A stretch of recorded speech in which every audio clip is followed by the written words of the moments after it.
주님께서 여러분과 함께 또한 사제의 영과 함께 마테오가 전한 거룩한 복음입니다. 주님 영광 받으소서. 그때 예수님께서는 군중을 보시고 가엾은 마음이 드셨다. 그들이 목자 없는 양들처럼 시달리며 기가 꺾여 있었기 때문이다. 그래서 제자들에게 말씀하셨다. 수확할 것은 많은데 일꾼은 적다. 그러니 수확할 밭의 주인님께 일꾼들을 보내주십사고 청하여라. 예수님께서 12 제자를 가까이 부르시고 그들에게 더러운 영들에 대한 권한을 주시어 그것들을 쫓아내고 병자와 허약한 이들을 모두 고쳐주게 하셨다. 12 사도의 이름은 이러하다. 베드로라고 하는 시몬을 비롯하여 그의 동생 안드레아, 제베데오의 아들 야고보와 그의 동생 요한, 필립보와 바르톨로메오, 토마스와 세리 마테오, 알페오의 아들 야고보와 타데오, 열혈당원 시몬, 그리고 예수님을 팔아넘긴 유다 이스카리옷이다. 예수님께서 이 12 사람을 보내시며 이렇게 분부하셨다. 다른 민족들에게 가는 길로 가지 말고 사마리아인들의 고을에도 들어가지 마라. 이스라엘 집안의 길 잃은 양들에게 가라. 가서 하늘나라가 가까이 왔다 하고 선포하여라. 앓는 이들을 고쳐주고 죽은 이들을 일으켜 주어라. 나병 환자들을 깨끗하게 해주고 마귀들을 쫓아내어라. 너희가 거저 받았으니 거저 주어라. 주님의 말씀입니다. 그리스도님 참여합니다. 사랑하는 형제자매 여러분, 안녕하세요. 오늘 너무 더우셨죠? 고생 많으셨습니다.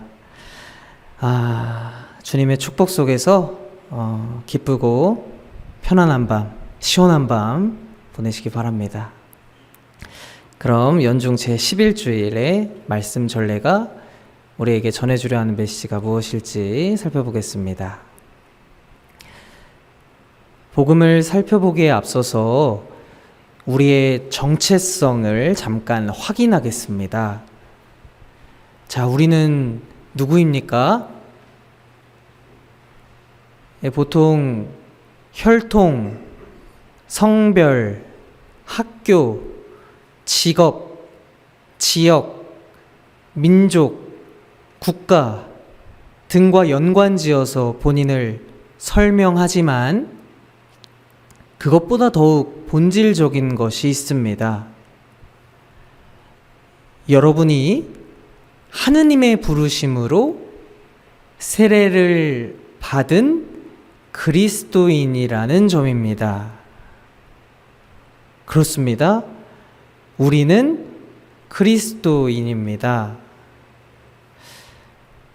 그럼 그리스도인은 어떤 사람입니까? 제2독서에서 바오로 사도가 이미 고백했듯이 아드님의 죽음, 곧 예수님의 십자가 희생 사건을 하느님께서 우리에 대한 당신 사랑을 증명해 주신 사건으로 고백하는 사람들입니다.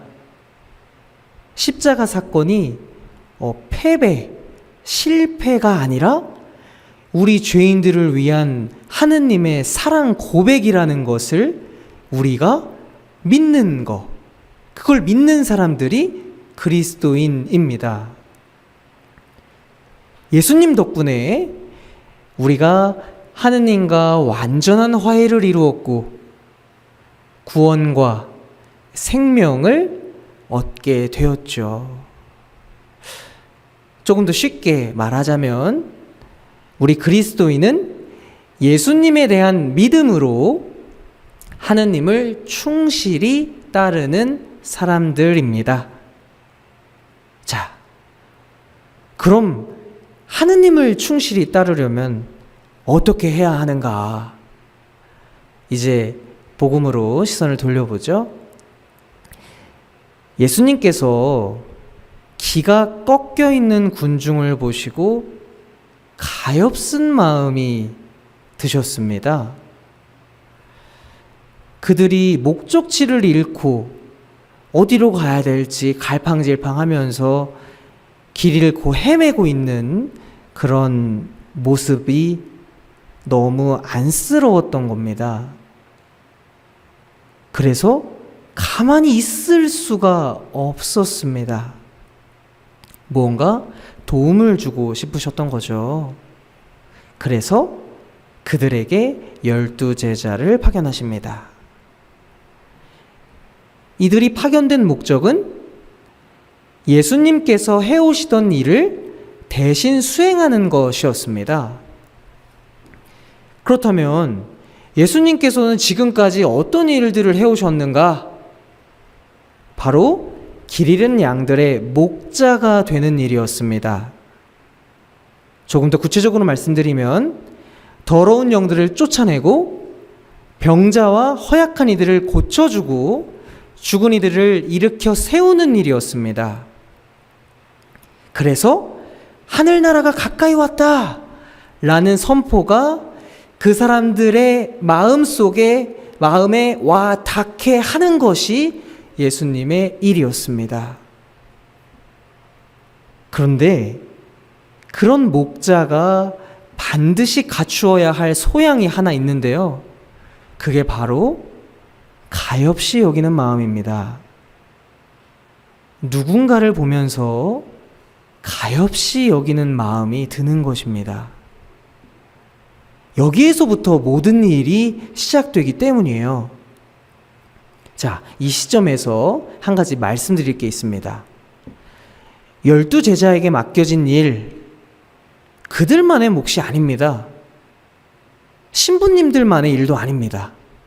여기 계신 모든 분들의 일입니다. 왜? 우리가 그리스도인이기 때문입니다. 좀 부담스러우실까요? 피곤하고 지치실까요?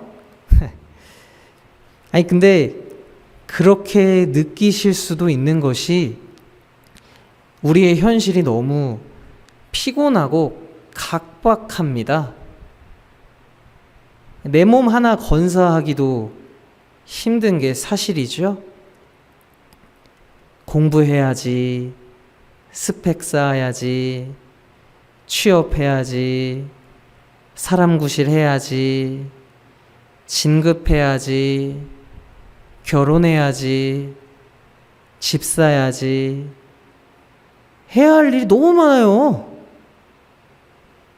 이것뿐입니까?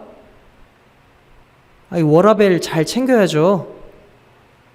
맛있는 거 먹어야지, 맛있는 술 먹어야지, 취미생활 해야지, 여행도 가야지, 많은 체험들 해야지. 네, 이것들 다 나열해 보고 나니까 다 나 자신과 관계된 것입니다. 내가 사는 내 인생이니까요. 아무도 우리한테 뭐라고 할 수 없습니다. 개인을 공동체보다 중요시하고 각자의 색깔과 개성을 존중하는 분위기에 따라서 우리는 나 자신한테만 집중하게 되었습니다. 그러다 보니 주변을 잘 둘러보지 않게 되죠. 더 나아가서 주변과 관계를 맺을 필요성조차 느끼지 못합니다. 서점에 가면 인간관계에서 상처받지 않는 법, 남들에게 방해받지 않고 나를 지킬 수 있는 법 등을 가르쳐주는 책들이 아주 인기입니다. 실로 나 중심으로 살아가는 것이 유행인 세상입니다. 그러니까 어찌 남들을 보면서 가엾은 마음이 들겠어요. 내가 가엾지. 저는 이런 사회적 분위기가 형성된 데에는 반드시 여러 가지 이유가 있다고 생각하고요. 여기에 깊이 젖어 있는 우리 현대인들을 충분히 이해합니다. 저한테도 그런 면모가 분명 발견되니까요. 하지만 이 분위기에 압도되어서는 안 됩니다. 비판적으로 수용할 줄 알아야 하고 위험성이 감지될 땐 언제든지 탈출할 수 있어야 됩니다. 우리가 그렇게 해야 하는 이유가 뭐냐고요? 간단합니다. 우리가 그리스도인이기 때문입니다. 하느님께서는 우리에게 주어진 달란트, 힘, 능력을 나 자신만을 위해 사용하기를 바라지 않으십니다. 하느님의 구원 사업을 이루는 데에 여러분 하나하나가 주역이 되기를 바라십니다. 그래서 우리가 예수님께서 12제자에게 맡기셨던 일을 적극적으로 수행해야 하는 것입니다. 다만 이 일을 기쁘게 하려면 예수님의 이 말씀을 명심해야 됩니다. 너희가 거저 받았으니 거저 주어라. 하느님한테 많이 받았다고 생각들 하시나요? 그럼 다행입니다. 사실 우리 생명으로 충만해 있습니다. 우리한테 새로운 하루가 허락된 것, 건강한 몸과 마음을 지니고 일을 할 수 있는 것, 지금 이 자리에서 미사를 드릴 수 있는 것, 다 하느님께서 생명을 주셨기 때문에 가능한 일입니다. 그리고 우리한테 어려운 일이 닥쳤을 때 포기하지 않고 다시 일어서서 앞으로 나아가는 그 힘, 그 원동력, 하느님에게서 오는 겁니다. 그리고 우리가 너무너무 답답해서 어딘가 토로하고 싶을 때, 친구들이 듣지 않을 때, 친구들한테도 얘기하기 힘들 때, 그때 귀 기울이시는 분은 하느님이십니다. 여러분은 그렇게 하느님한테 관심을 온통 받고 있는 겁니다. 그리고 마지막으로 여러분은 성사를 통해서 하느님의 전부를 받고 있습니다. 우리가 대단해서가 아닙니다. 우리는 그 모든 것을 거저 받았습니다. 근데 이 진리를 모르고 사는 그리스도인이 많아 보입니다. 만일 하느님의 사랑을 받은 줄 모르고 가볍게 흘려보낸다면 우리는 본인이 하느님께 사랑받은 존재라는 걸 쉽게 깨달을 수 없을 겁니다. 그러면 하느님께 사랑을 돌려드릴 수도 없을 겁니다. 하물며 사람과의 관계에서도 그런데 눈에 보이지 않는 하느님과의 관계에서는 어떻겠습니까?